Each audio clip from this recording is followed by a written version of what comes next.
I've read a lot of Dr. King. I'm a student of his. I believe in his work and his ministry and his impact on the world. And one of the reasons I call him a prophet, one of the ways to know they're a real prophet is if their words stand the test of time, if their words are relevant over time. Today, you've probably listened to a Dr. King speech or two. You've liked several quotes from Dr. King today. And they're all carefully crafted to make sure that we remember his legacy and we celebrate his dream. And I want to do that too. I'm a big fan of his dream. I just think that there's a reality about his work and there's words of his life that seem to be relevant today, and they're bigger than the dream. There's some things Dr. King said that grab us, that should grab us, and they're so meaningful today. And so I just want to share with you three of my favorite quotes or concepts from Dr. King that maybe you haven't heard before, but are found in a reading of his work, his papers, and I've done quite a bit of research, dissertations about his work. And so I would just want to share you some things that are my favorites as we commemorate him today and his meaning for us today. Quote number one, he said that mankind throughout the ages has been in a ceaseless struggle to give dignity and meaning to life. It's a quest which separates it from the animal whose biological and anatomical functions resemble aspects of the human species. He's saying that we've had a struggle for dignity and meaning in life. And that is the separator for humans. That in fact, a very core part, a separator for Homo sapien is our search and need for dignity. It's what makes us unique as an animal species. And he was fascinated with this concept of dignity is at the core of who we are. And that when you talk about dignity, there's some things that get in the way of it. And here's another quote from him. He said, discrimination erodes dignity, and that segregation smothers it. And he also said that patronizing attitudes belittle dignity. Discrimination, segregation, patronizing attitudes. That these are all things that tear away at dignity, but the king of all was discrimination. He said that all of those things are not equal in their impact, that right from the start, discrimination is the number one thing that gets in the way of dignity. So how do we honor Dr. King today? If you have an organization, if you have an HR department, if you have a team, the number one thing you can do to bring dignity out of every human being, to celebrate the dignity of every human being, is to get discrimination out of your house, out of the policies, out of the ways we respond to people. Look at the ways things are not fair for people, how we promote, how we punish, how we plan, how we hire. If there's discriminatory practices, today is the day to honor King's legacy and make sure that discrimination is not in the house.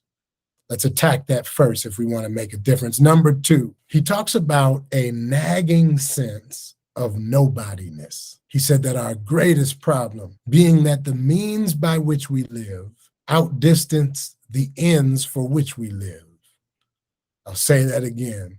He said our greatest problem is that the means by which we live have outdistanced the ends for which we live. In other words, for all the advances we've made in what we haven't advanced at the same pace in who we are.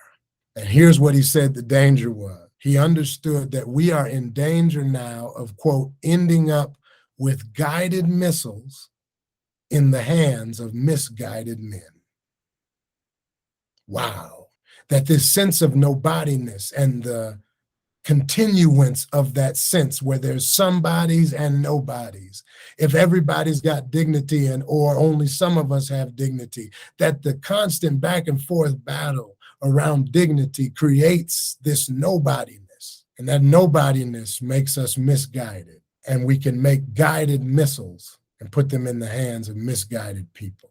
Powerful from Dr. King. Finally, he was masterful at calling America to living to its written ideals, to think about emancipation and the Constitution and the amendments to that Constitution and the laws of the land, and calling us to live those principles through our highest efforts, like to live those principles fully.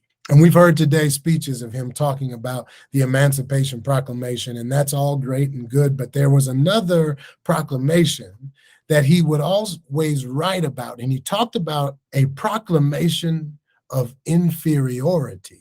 And he called that proclamation vicious because it happens over time and it's invisible. And he said that these two proclamations battle each other, and the Emancipation Proclamation never really catches wind for everybody because of the loudness and the resonance and the continuance and persistence of the ways in which we make people feel and realize inferiority.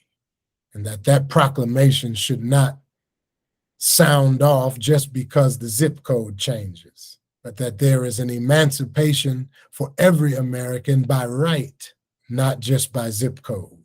And so what are we going to do on this King Day? Are we going to sit back and dream?